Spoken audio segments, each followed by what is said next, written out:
Hello class, welcome back to the School of Redstone. Today we're going to be looking at slime blocks and honey blocks. So let's head to the lab room and get started. So slime blocks and honey blocks are used to stick to other blocks, that way pistons and sticky pistons can push multiple things at once. As you can see, all these blocks are attached to this slime block here, or these slime blocks here will be able to get moved by this sticky piston here. And these honey blocks over here will do the same thing. Slime blocks also stick to other slime blocks, so you're able to do things like this here. So that would lift up that slime block, which would lift up this piston here. Now, let's say you needed this sticky piston to extend, but you didn't want this other one to extend with it. You could put a honey block next to it, because a slime block will not stick to a honey block, nor a honey block to a slime block.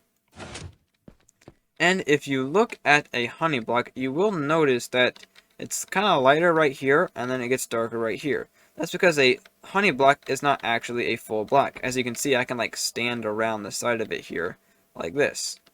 This means you can do things like this here. So I could like come to the top of this and kind of slide down it like this. Now you can also take items and throw it down it as well, so it would move slowly down the side of it. Slime blocks are also used to like launch things here, so as you'll see, I get launched upwards when the piston gets extended there. Same with like an item, it would bounce on it too. However, on a honey block, it's actually quite the opposite. I actually cannot jump like hardly at all.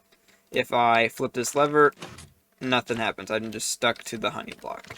Same with items. I'll kind of just sink into it almost, so they'll just kind of stay on top of it. Now, there are certain blocks that slime blocks can't stick to, and those are all of the blocks that a sticky piston or piston can't push. So this is going to be like your obsidian, your bedrock, your furnaces, like stone cutters, I think even chests. Now there is something else that is kind of interesting. Terracotta. If you get out glazed terracotta here, it's a little interesting, and it's kind of its own like separate thing on its own. But you can push the glazed terracotta, but you cannot pull it back. So it won't stick to that either. That is the one block that is an exception. That is an exception.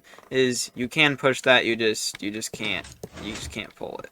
But now, guys, let's head over to the other lab room and let's go over the challenge that I gave you guys from the last video. So I want you guys to make a 2x2 piston door like this one here.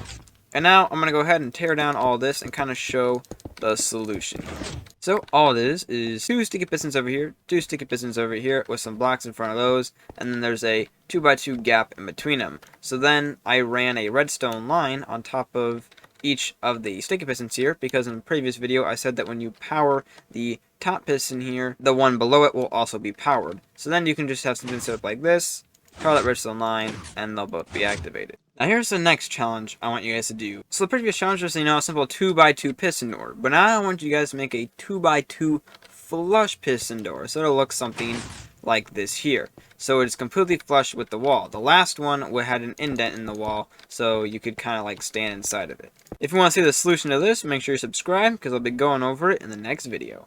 Well, class, that's all I have for today's lesson. I hope you guys enjoyed. If you did, make sure to leave a like, and don't forget to subscribe.